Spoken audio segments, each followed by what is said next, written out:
that one of the issues is that we all use different currencies. Yeah. We all have different financial systems, essentially. And, you know, in order for us to solve problems together as a planet, or in order for us to trade together as a planet, we need some kind of unified trade system. Right now, it's the US dollar for the most part, but that's a shitty system. It's like controlled by the Federal Reserve and all this stuff. It's like it's a garbage system. And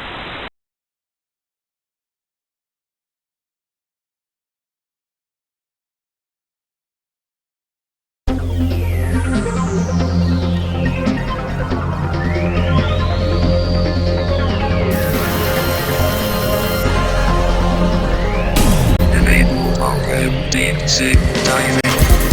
Planetary crossing line.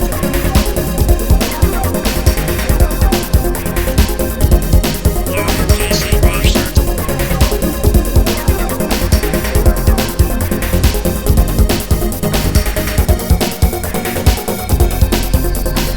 Visualizing season 6 of Kitchen Sick microscopy. And the next on the horizon is China, so that's not really any better. no, it's just it'll be better for a minute, and then it'll go right back to where we are now. Like we need a system that's more distributed, I think, and we need a system that is universal for the whole planet. It's actually sort of a very common sense kind of thing, and a lot of people, it's the whole losing sovereignty. And like I asked the question, what does sovereignty even mean to you, the person sitting in your living room watching this video? Like it doesn't mean shit. It's just stuff that somebody wrote down on a piece of paper. It's all made up, it's fabricated. Yeah. Go to space and tell me where your sovereignty exists. Like Right. it doesn't.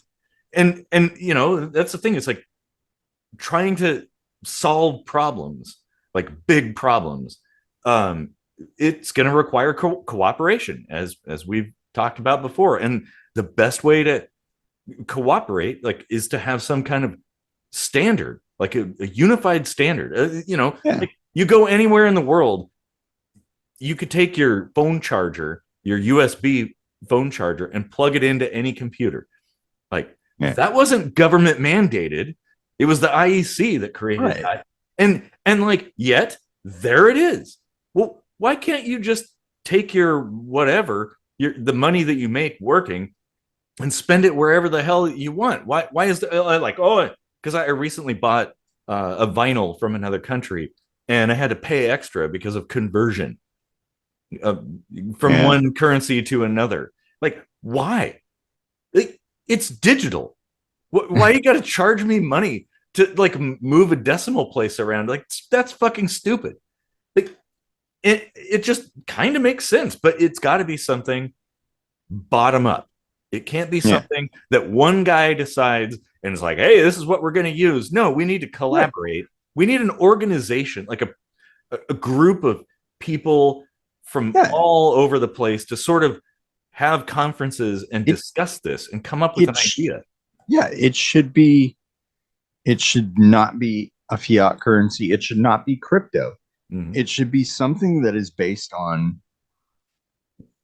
a unit that will go towards preventing you from dying, whether you need food, water, shelter, defense against an illness, whatever it is, something that is threatening your life, this unit will pay to fight against it. Whomever can help you, you can give them this, and they will do what they can to help you not die. Like, that is the only thing that unifies all living things. That is the only thing that can be a true natural economy. And Yeah, it doesn't have to be tied to anything. I don't It know just has, how something like that could work. But that's the point, is like we need collaboration. We need a bunch of minds to come together and discuss things. And like what you propose there does make sense. Like it may turn out that we currently can't achieve that. But it's still an idea that should be, again, everything should flow from common core principles that we don't have to have all the answers right now. Like what I was describing is basically karma. It's basically just assuming that, whatever you put out into the universe is going to come back to you. Like if somebody needs help, help them. And when you need help, someone will help you. Like, and that doesn't require currency necessarily to it doesn't. That is a human decency sort of thing. And that could be part of the principles, the guiding principles that you do unto others kind of thing. I mean, maybe that's the psychology. Maybe that's all you have to do is define exactly what karma is and say that's a unit of economic measurements, but we don't really count it. Like you can't really accrue it. No, you can't run out of it. You just have it and you can give it to people. So and people will be like, oh shit, it's unending. I'm rich. Oh. So it'd be a little bit like mana from the mana machine. Yeah, exactly. Like, yeah, when we're moving towards an idiocracy, you got to kind of pander to what people are able to understand, and if all they can understand is like, you already have an infinite amount of this thing, and then they'll be like, oh shit, I'm rich and I didn't even know it. How about that? Like all I have to do is help people and I'll be helped. Oh. Mm-hmm. Well, and here's the thing is if we were to build a better society globally that innovated more and ideas could flow more freely and improvements could happen more rapidly, most of the things that people consider to be problems today would disappear in maybe a couple of years. Like we would be in a totally different place. It's this combativeness between factions, factionalization of things, like whether it be religion or politics or nationalistic things. Those things don't help us. They hinder us. They harm us. They slow us down from doing the things that humans are really good at, and that is making awesome stuff. Like we are very, very good at problem solving. Like I can't even imagine what the world would be like. I mean, Gene Roddenberry's vision is basically something akin to that. Like where, and I think in the lore, it came about as a product of a giant world war that presumably was nuclear, right? Yeah, I think where everybody was like, we don't want to do that again. And they remembered it and started doing things differently. And it has to start with us. It has to start individually, like with your soul, your heart. Yeah, how about we start that without the nuclear war bit? Yeah, please, could we I know what the outcome of that is, and yeah. Well, we could easily avoid that. That's what we could look. We don't need all the Star Trekian technology and stuff to achieve that. We could achieve it right now, now with zero effort. Just making a change in the way that we conduct ourselves, the way we behave, the way we interact with people, our goals, those kinds of things. Like, just make an internal change. Just think about things in a different light. Like, that's all it takes. If we, and the thing is too, it's like, yes, there will always be fringe people, those who don't conform, and that's fine. Who cares? Let them do their own thing over there. That's fine. But this will gain traction. The more people can, the more it happens, the more people will recognize the benefits of a different way of thinking, a different way of living. Like, maybe I don't know what it's going to look like, but It I could be know as that simple as people recognizing that every now and then somebody will need something from them. And if they're one of these asshole rich people that doesn't want to give their money away to anybody, you could be like, your money's no good here. You know, you can always say that. Mhm. You always have the right to refuse service. Well, You know, like, and the and thing if is, you're in that position, you can basically render them inert with all their wealth. That shit does nothing for them no, anymore. you are Suddenly they have 100% no on power. point there.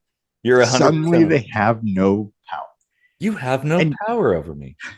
and, and number 4 on the core controversies, 4 of 5 is inequality.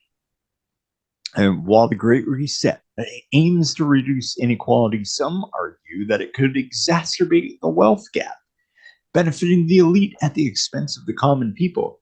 But it doesn't have to. It doesn't have to if it's our great reset. Mm-hmm. You know, like Exactly. that's what I was saying. Like all of the issues that people have right now with the way things are could be solved practically overnight with just a change of mindset. That's all it takes. Just change your behavior, do things a little bit differently, and tell other people about it. You know, it yeah. I was gonna say too, like the solitary soldier will never survive. Like so, you know, I'm into prepping, um, and there's all these people in the prepping community. Of course, it's diverse, but there's a thread of these individuals who want to go lone wolf, right? Like they think, oh, you know, when the zombie apocalypse happens, I'm going to be on my own and survive on my own. It's like, no, you won't be the first to die, but you're going to die pretty early. Like we depend on each other. Like, and that's where like when all of my prepping stuff is based around including others within that. Like, hey, if there's an emergency, I need not just supplies for me, but supplies for other people because I don't know how to do it all. I could do a lot of stuff, but not everything. And Right. well, if I need surgery, I can't perform surgery on myself. How the fuck are you going to do that? Even though you have books for that. I do. And I have tools too. Like I do have some tools that you could. You can't do back surgery on yourself. No, exactly. Yeah, that's true. So it's like, That's, you know, that's kind of hard. Yeah. And it's like, you know, there's things I know how to do a lot of stuff, but I don't know how to do like quite a few things very well. Like sewing. Sure, I can stitch a piece of fabric back together, but that's better than me. Is it going to look good? Like I could stick a button back on, that kind of thing. But like there are people who know how to do that. And, you know, maybe that's important. Like there's all like, yeah, I could stick seeds in the ground and get plants, but I don't have a green thumb by any means. And there are people who do. And it's like, you know, you're going to depend on people who know how to do things. Like, you know, all these people who think, oh, I'm just going to go it alone. Like, okay, do you think your pickup truck is that's your survival vehicle? You know how to repair it? Can you rebuild the engine? Can you rebuild the transmission? Can you troubleshoot the electrical system of that truck? Like most people can't. This is why the whole is greater than the sum of its parts. Mm-hmm. And this is why this inequality controversy is total crap. Because I was explaining this to my wife earlier, because charity is not really a thing in Germany, because there's so many social safety nets. And I was explaining why the US has all these, because we were watching like a Bon Jovi thing on Disney Plus, and you know, Bon Jovi is one of those like down to earth guys that came up in the slums of New Jersey, and he gives back to the community, and that's awesome and super great that he does that, and that's necessary, unfortunately. But it'll always be necessary in some fashion. but it's not enough, and the I was explaining to my wife that the reason in the US that charity is even viable is because of the rich, albeit because the rich get the tax write-off, there aren't enough taxes to create these social safety nets in the first place. So and that's a few like, big ticket items get a lot of attention with these charities, and a whole lot of other stuff gets ignored, and or definitely not enough money coming in. And that's the problem with charity, is like it focuses on one thing, but it's ignoring so many other problems. Whereas a large influx of money that is able to address what is constantly an ebb and flow, like there might be more cancer today, oh tomorrow there's more AIDS, oh now there's more tuberculosis coming up, or like there's a tsunami or an earthquake and right, that kind of thing. like those are the reasons that having these like pools of money available for certain catastrophe events are far more effective than a charity for a single thing. Like, oh, like it's really sad that that's happening, but our charity only does, like macular degeneration. Sorry, like we've got all this money sitting here. We could, Well, give that's the same thing with legislation and government. Like it's basically identical to that. And I don't know the right way to do it, but I know that what we're doing right now, the way things are operating, is not the right good way. enough. Nope. Yeah. No, and there's probably solutions, and that's where it's like we have to explore these solutions. I wouldn't say I'm one of the rich, but I give to charities, and I sponsored 2 kids in some underprivileged places on planet Earth. And that's what I was going to say too. It's like, yeah, you have the US, but like, okay, most people in the US have it pretty okay, but there's a lot of people across the planet who do not. And if I have a little bit extra, I want it to do the most good. So giving $40 to somebody in the US is going to do jack shit. But if I give $40 to like a girl in Rwanda or something, that's huge. That is life-changing. And that's the thing. It's like, this is where we all need to come together and just give a little, just a little. Like like you're saying with this pool idea, like it doesn't take much, just a little bit of money. Like what's the song, Mr. Wendell, by Arrested Development? $2 means a snack to you, but it means a big deal to me.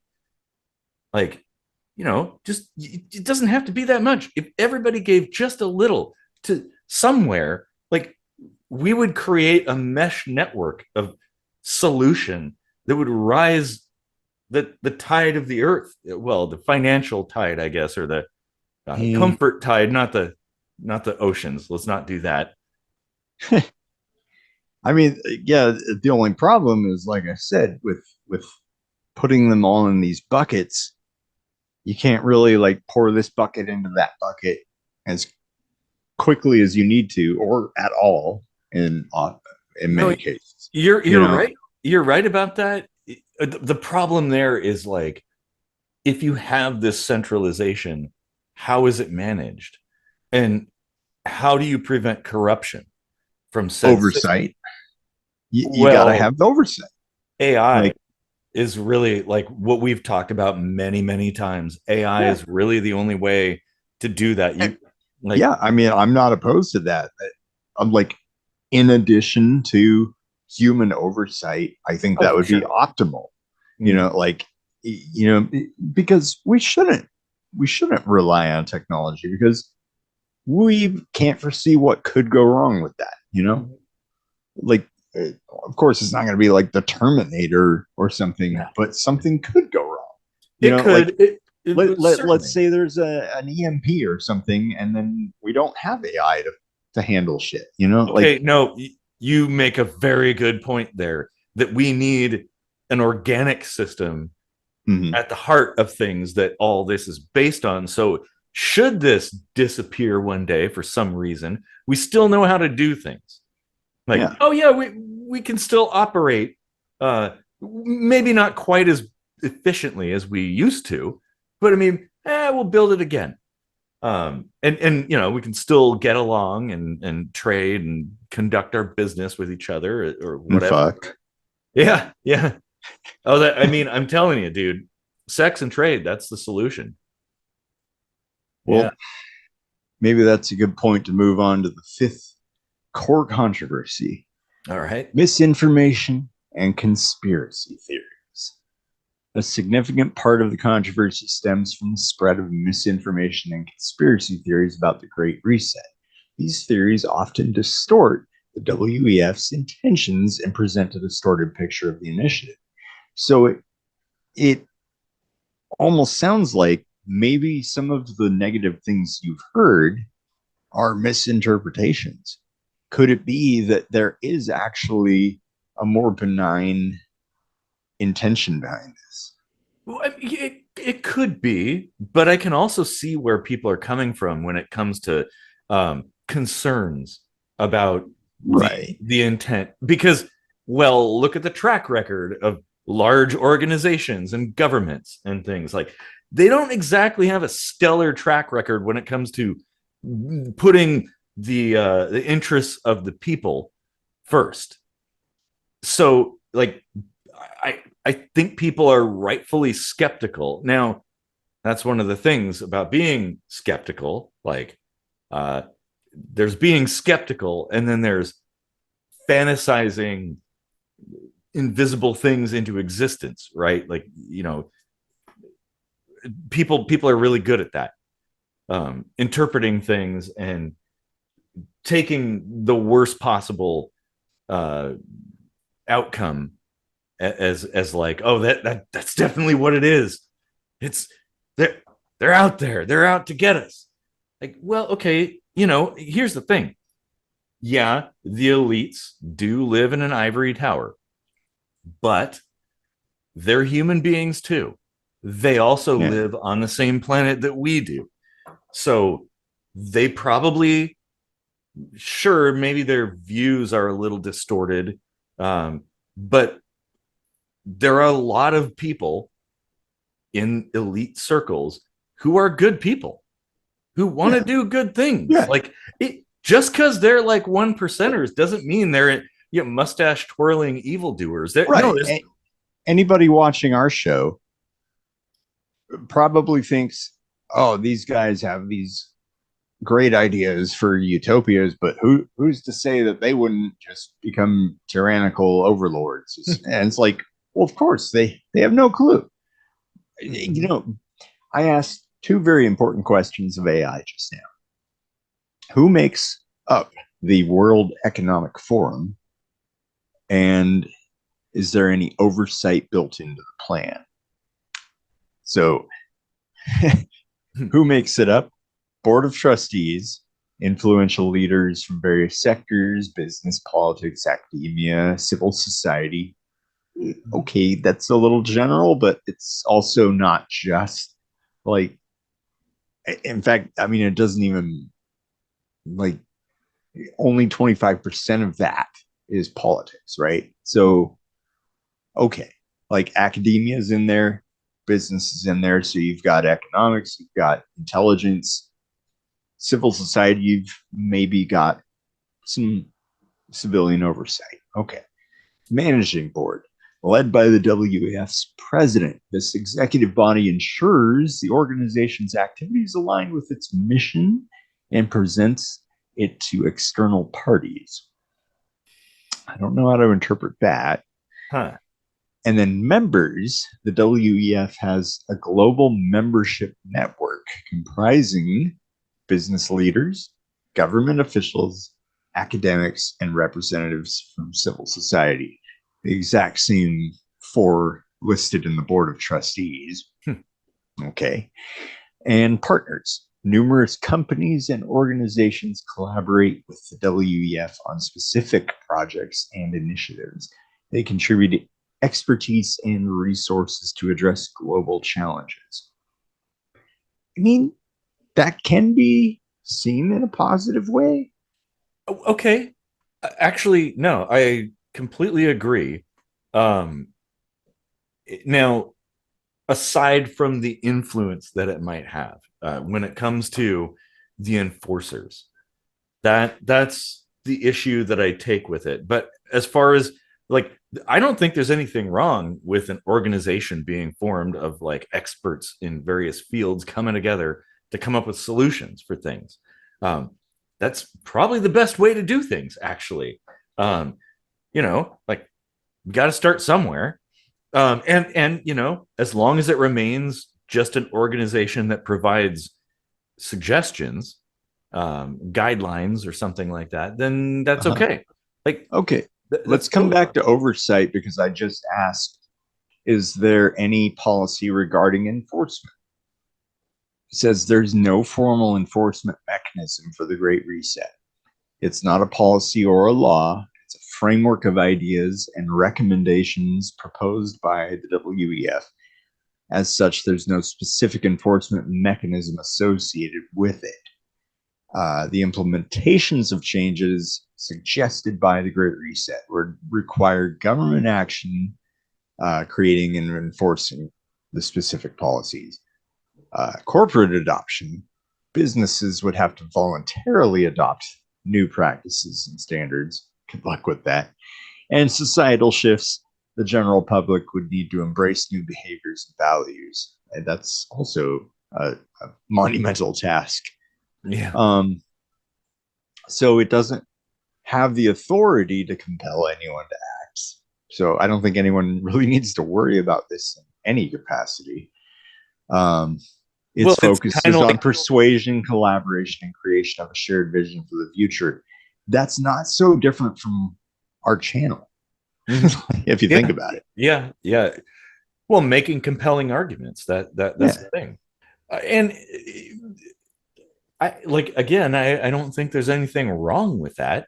Like, I'm a little suspicious given the connections between the WEF and government people. But I mean, there's a bunch of these kind of. You have to work with the government, though. Like, unless you want bloody revolution. But no, you don't. What, you don't have to at all. Like, we don't really need government at all. I mean, you can't flip a switch and operate, a globalized world without any governance whatsoever. That can't work. Well, okay, no, governance versus government. That's the key thing there. And yeah, you can't like flip a switch per se, as in like, I can't be like Thanos and snap my fingers and all of a sudden everything's different.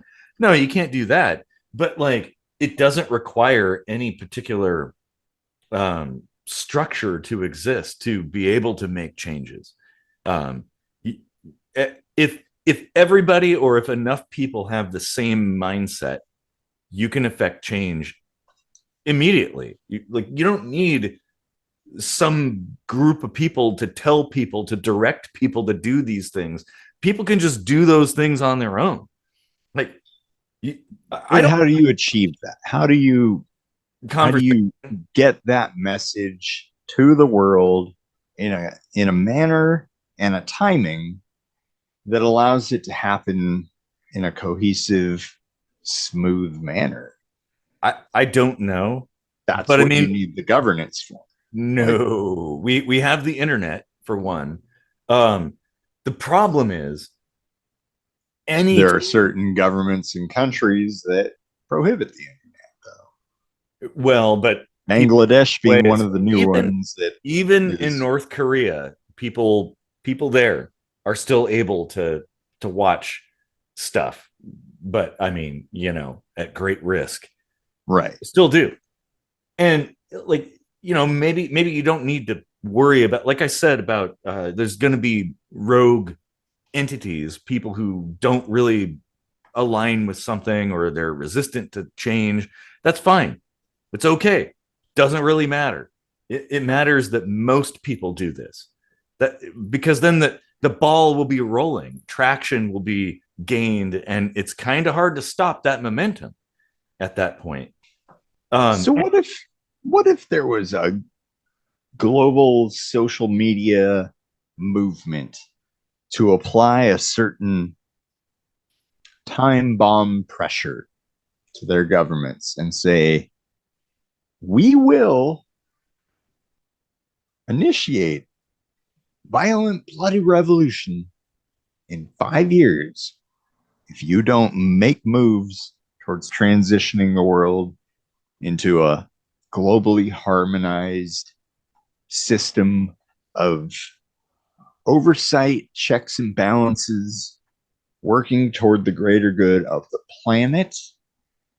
And if we don't see real changes to that effect, like the timeline short, like we cut a little off the wick, Well, like if okay. a year into it you're not making any moves, we're like, you know what, now it's 4 years.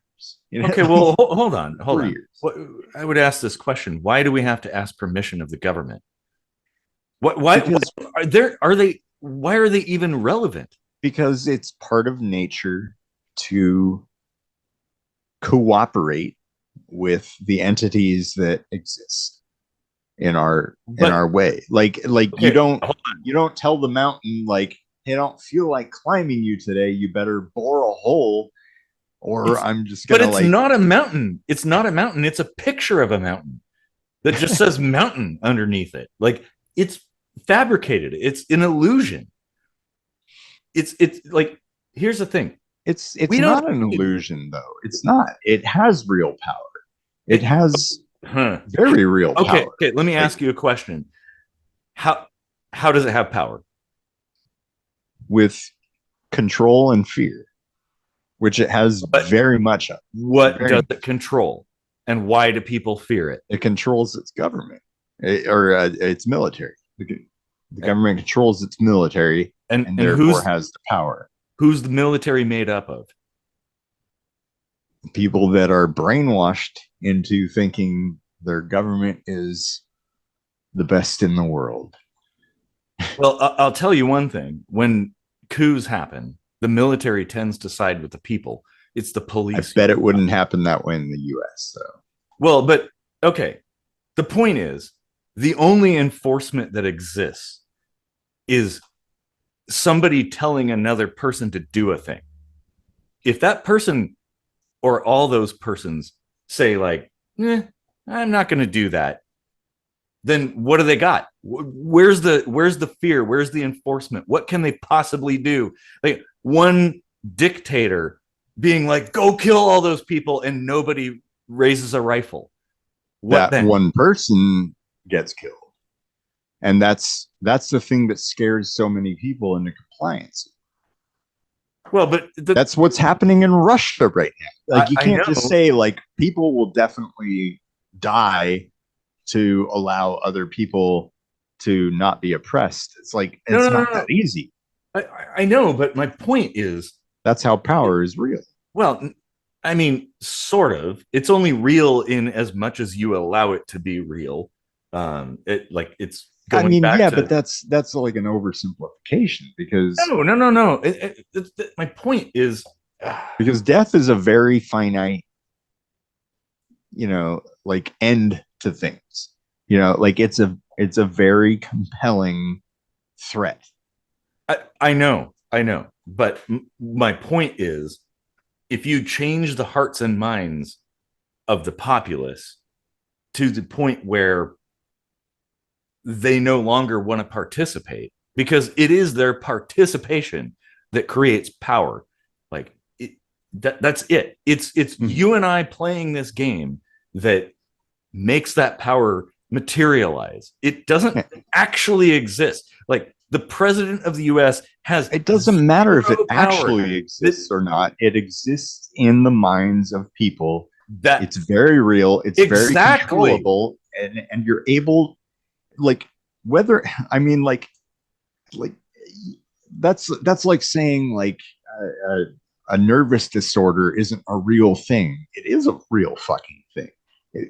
Yeah, it's made up in the mind. It's made up of a condition that maybe couldn't have been there, but it was there. Okay, then how are you going to? It is a real thing. How are you going to achieve any kind of revolution violently then? The exact same mechanism. And Like, when has that? Tell me, give me one example of when violent revolution in a country resulted in things improving. Depends on how you define improving.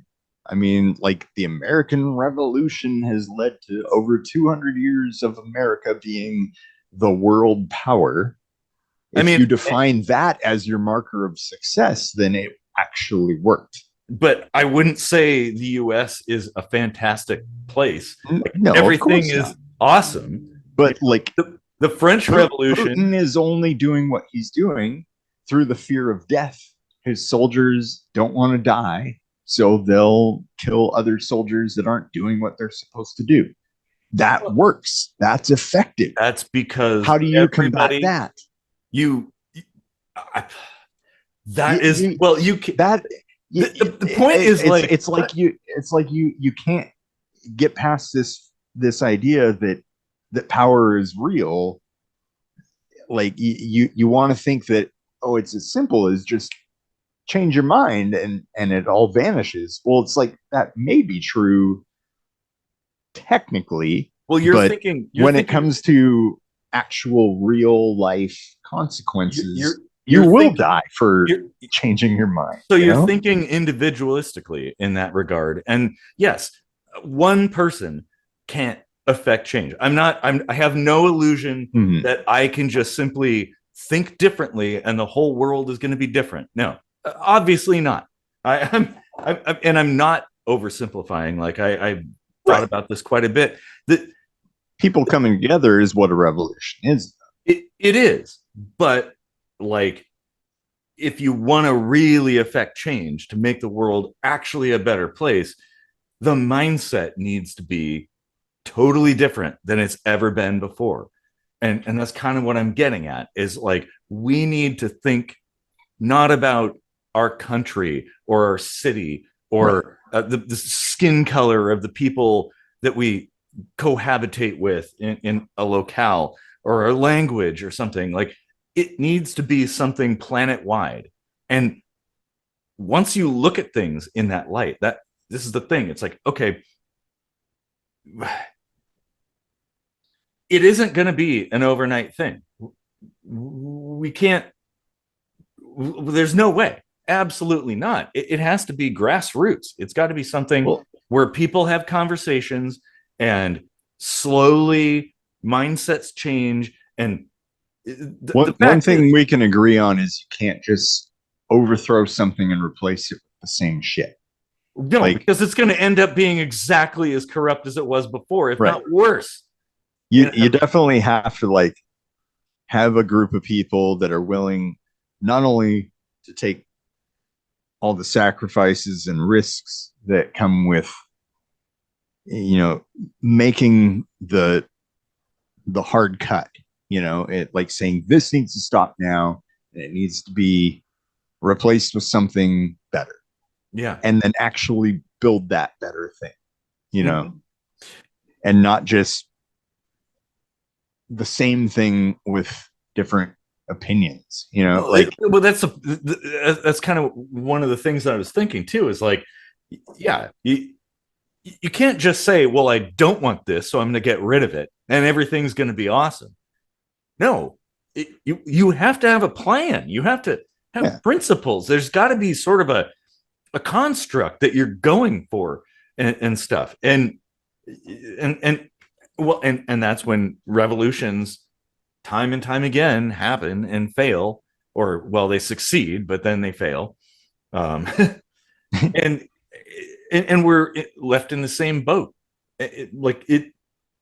Yeah, I don't know. Yeah, you either lead with fear or with brainwashing, and that's kind of how the world is operated. Well, and that's You why know? we're where we are right now. Like, Yeah. if we adopt principles that don't involve either of those, um, perhaps we'll have a different outcome.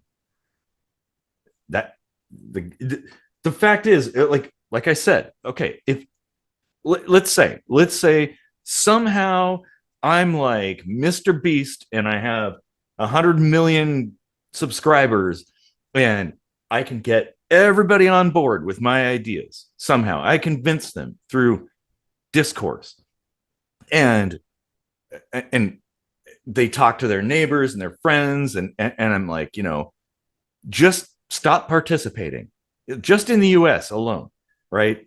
Well, actually, in that case, it could be global, but we'll just take like one country at a time. Um, if I convinced 200 million people within the US to stop voting and stop paying taxes and stop getting licenses or permission for anything, what could happen? What could they do? There's 200 million people who are like, and like what, 10,000 enforcers that.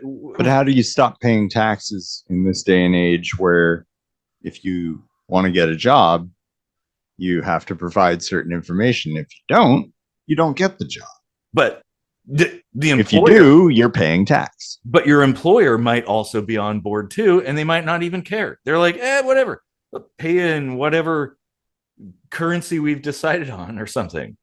Like, maybe, but what are the chances of that? When you talk of elites, people that own businesses and have employees are definitely better off than their employees. They're more elite. They don't have to do things the way these people down here do. Mm-hmm. So what incentive do they have to be like, yeah, fuck this. I'm not going to pay tax. I'm going to well, it's obvious. Employ people under the table. Well, they have definite ramifications that they face for attempting something like that. Okay, that's where the fear gets built in and the brainwashing happens that puts people in compliance with the status quo. Well, okay, but let's say, I mean, if from the ground up, how do you break that? These are human beings too. So odds are you could convince at least a handful of them to be on board with this. And well, the weight of an elite is much, much heavier than you or I. That's a big deal. Think about nature. Think about, like bees. Like if you take out the queen, then something significant happens. But if you attempt to just take out all the worker bees or the Death Star, you had to shoot that fucking thing right in the middle. Like you couldn't just blow up the exterior of the Death Star a whole bunch and then finally get down to that. Like you had to go straight for that. When it comes to toppling a system, you have to go from the top down. But when it comes to building something, you have to start from the ground. So you can't really topple something from the ground so effectively because, chances are the building will just go and still be standing, Well, yeah, I guess I probably need more beer to but yeah, okay, so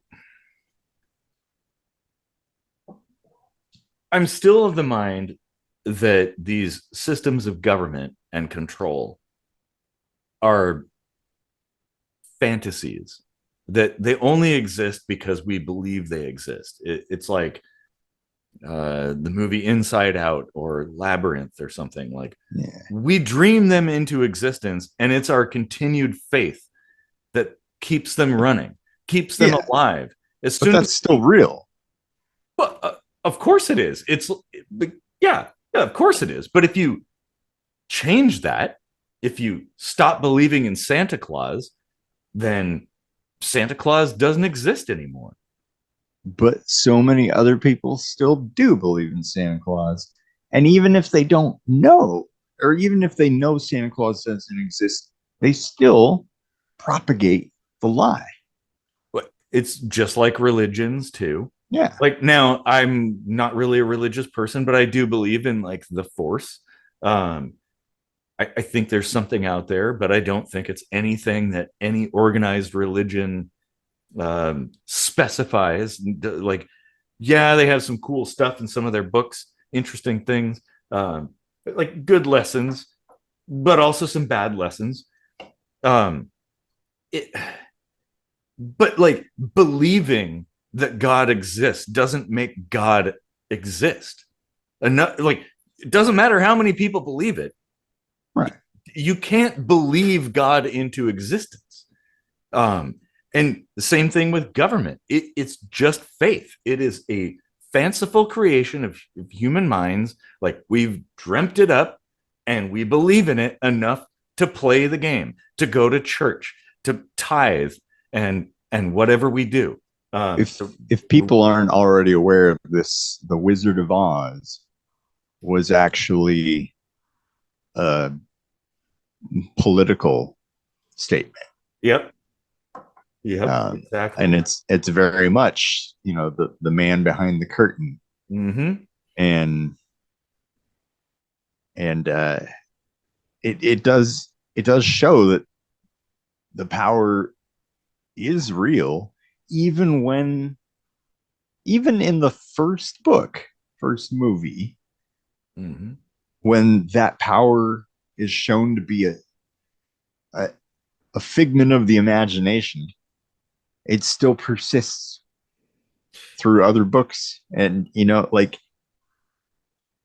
it's not enough to just recognize that it's made up. It still has real ramifications that must be addressed. Here's the thing though, the only ramifications are other faithful people participating in this game as well. Like, Yeah. government itself has no power on its own. Like, if it just simply exists, it has no power. It requires faithful people to participate and to perform the actions, like, play the role that they're supposed to play.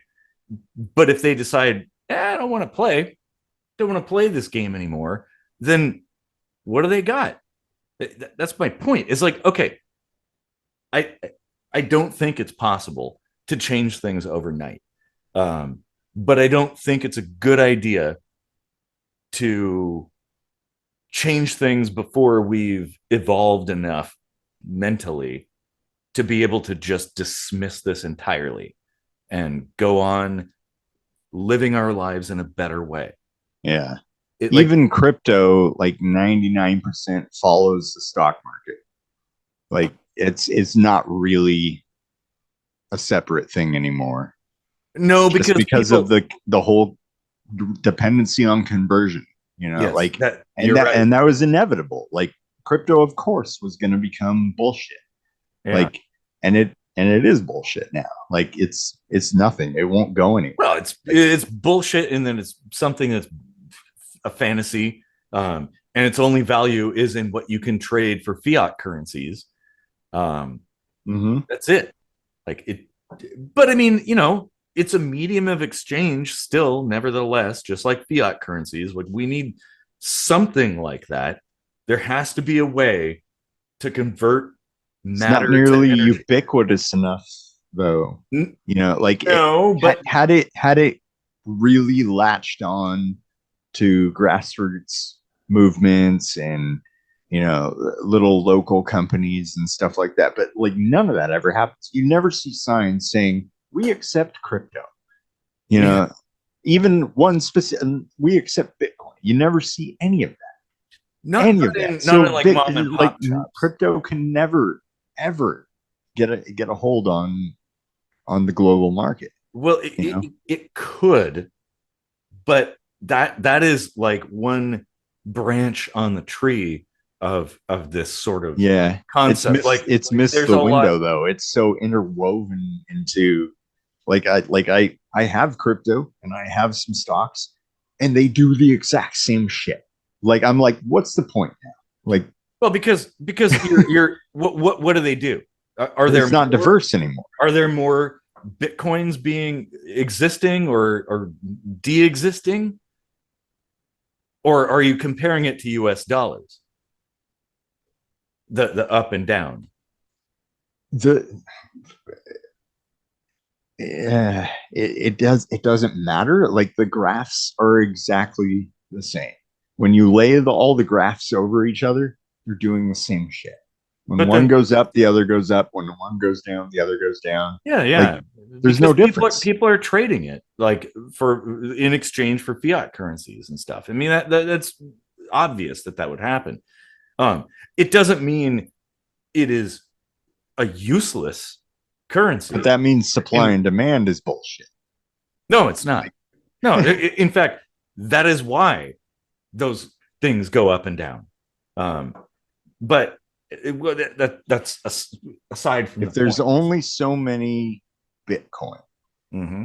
and Bitcoin follows the US dollar exactly, and US dollars are being printed all the time, supply and demand is not working. What do you mean? How is it not working? It's not working. Like there's theoretically only so much Bitcoin, right? Yeah, like that's the supply. So yeah, so if people are selling those off, like the value, like the demand should be changing separately from like these should not be the same graph. I don't know how to explain it better. No, because it's intuitive. People are exchanging Bitcoin for dollars. That's the supply. That's the demand. Like buying and selling. So no other global economy, no euros, no yen, nothing is being exchanged, just US dollar. Well, no, they are too, but to a lesser extent, and they're also being exchanged against the US dollar. Like the US dollar is just kind of the point is it's all doing the same shit. But so how does does that difference? How does that say that supply and demand is bullshit though? Like that just proves that it exists. Well, it just proves that it exists. Not really. What? How? Well, okay, but that'll be a whole different. Yeah, like I've done a minute microscopy before on how supply and demand fails all the time. Like that's another faith-based thing. Like that doesn't actually exist. Supply and demand. That's human psychology. That's made up too. It's human psychology. It's econ 101. Like, but it's made up. No, you have political science classes. You have Sci 101. It isn't a thing that doesn't make it fucking real. It isn't a thing a person proposed. It's an observation. It's like somebody observed this. Well, many somebodies over thousands of years. People have been taking advantage of it forever. Like it's as real as gravity. Like gravity is a theory too. It's always changing. Our comprehension of it, it probably made quite a bit of sense for quite a while, but it's no longer no longer what we thought it was. We may not know why the apple falls off the tree, like what actual stuff is going on behind the scenes to make it happen, but we know that it does fall. We can observe it falling. Like it is an observable, repeatable thing that always happens. And that is an economic thing. Right. But when it comes to supply and demand, things that should be by prediction happening do not happen. Well, and that is why. Well, that depends on. Okay, now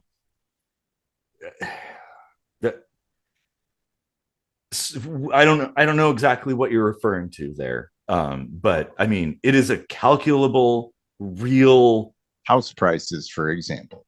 Like, well, that's very, very calculable, like absolutely understandable. I mean, how many new houses are being built? There you go.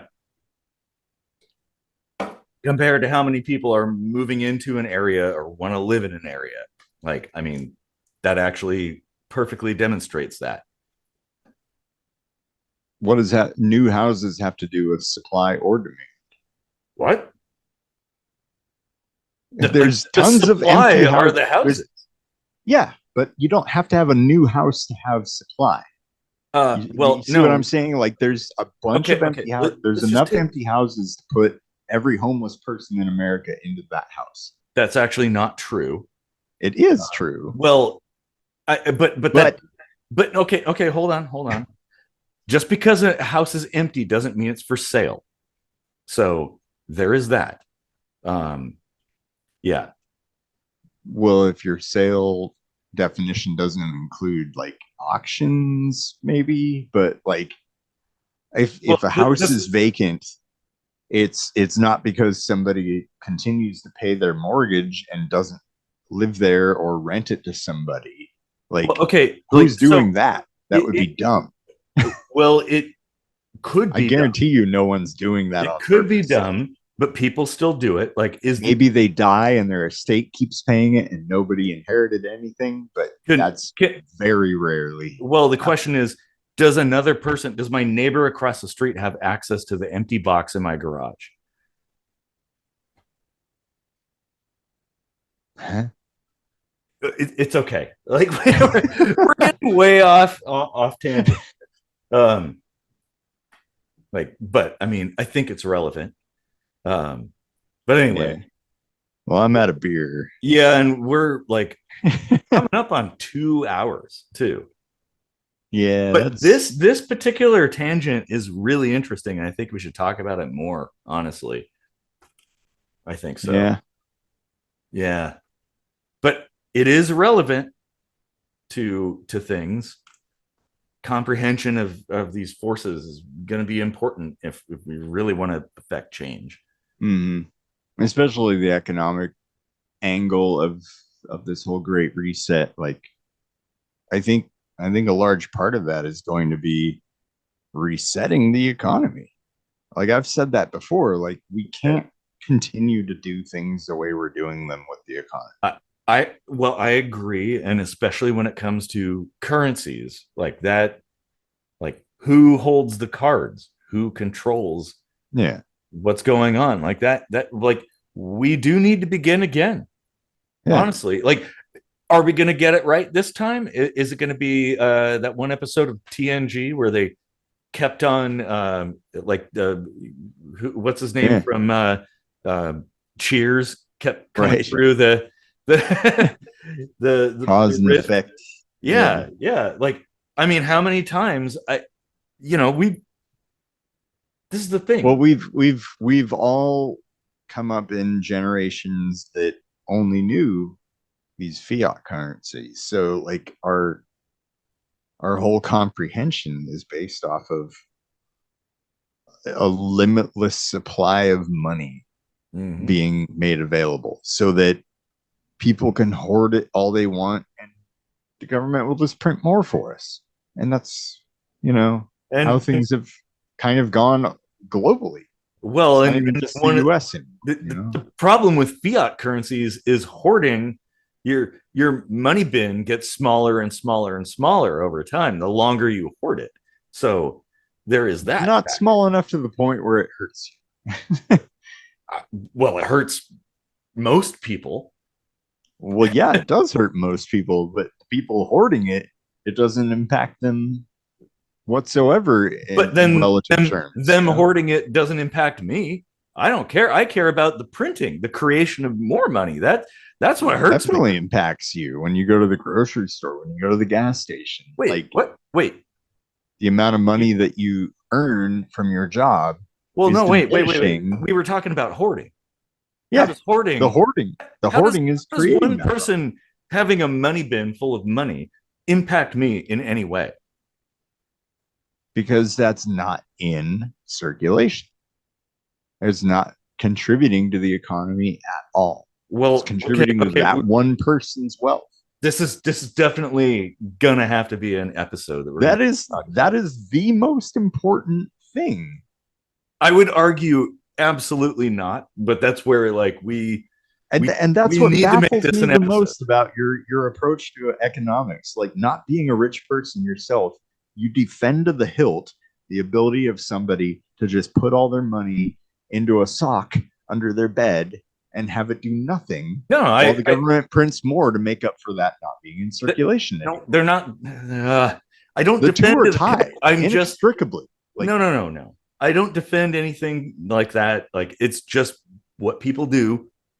I just recognize my observations and how things work, and so it's like, you know, if somebody proposes something I disagree with, I'm going to disagree with them, and that kind of thing. But let's. We're at like almost 2 hours now, so I think we're better call it a day, or maybe that'll be a two-parter then. yeah, exactly. Well, it's a day over here, night over there, so you know. Good day, good night, everybody. All my beer is in my bladder. Oh boy, yeah. And well, these are tall beers, so let's hope it stays there until you want it to not be there. Bladder's like this big, right?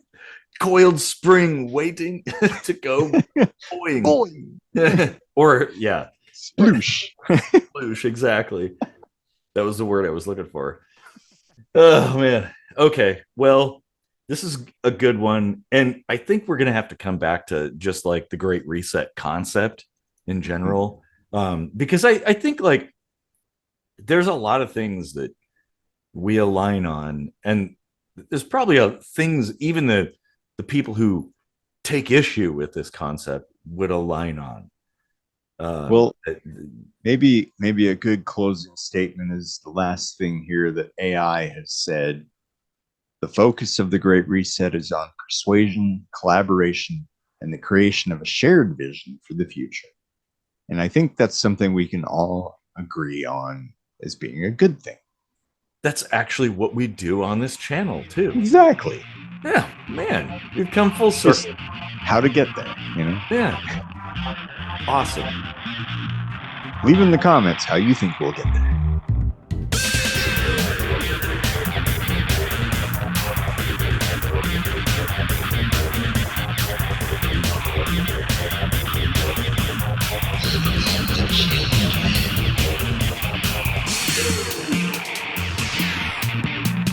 Society today is going down the shit.